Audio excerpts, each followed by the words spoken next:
This is Preikestolen. In Norwegian it means Pulpit Rock. It sits on the western coast of Norway in Rogaland County, jutting out over the lysefjord, a fjord so deep and so still that on a calm day the cliff reflects perfectly in the water below. The platform at the top is nearly flat, around 25 square meters of bare granite. No railing, no fence, no net, just rock. And then nothing.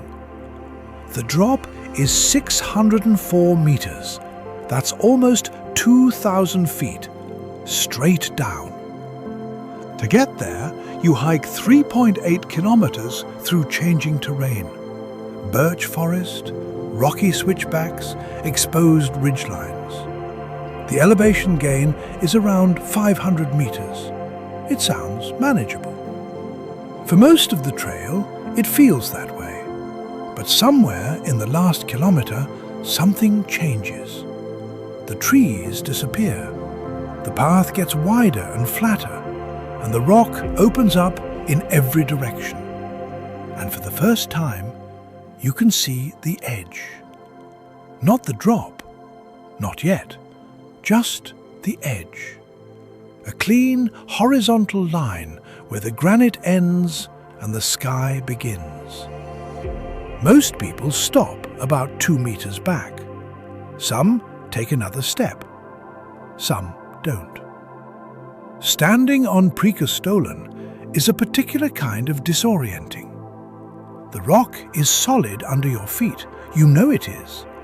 But your body doesn't fully believe that. Because there's nothing around you. No walls, no railing, no visual anchor telling your brain where the safe zone ends. You can hear the fjord before you see it properly. Wind traveling up the cliff face carries the sound of water, faint, clean, and very far below. And then you look down. The water looks close, almost reachable. It looks like you could throw a stone and hear it land. You can't. The surface you're looking at is 604 meters away. There's a fishing boat moving through the fjord right now.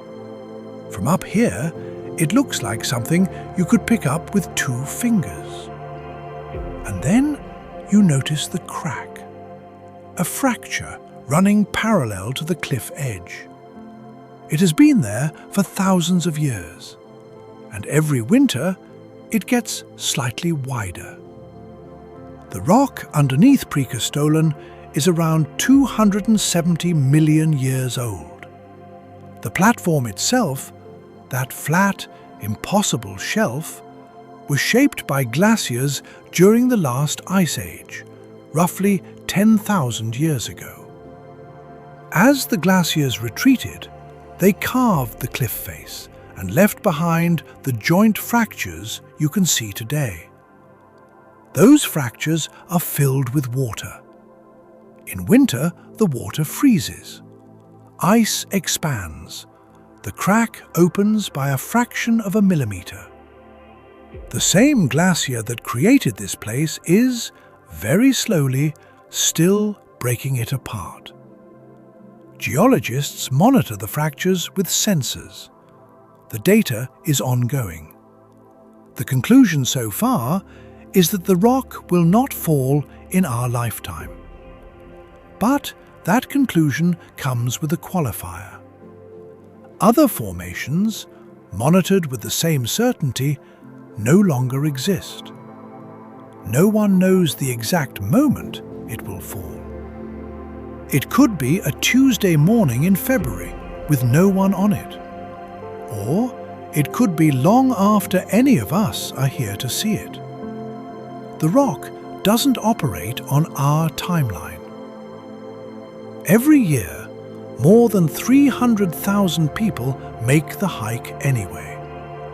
They come from Norway, from South Korea, from Brazil, from places where there is nothing remotely like this.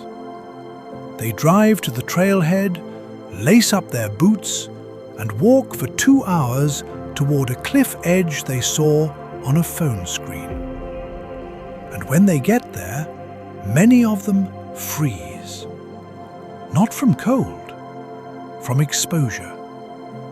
The particular unscripted feeling of standing somewhere your body was never designed to be, looking at a distance your eyes can't properly calibrate.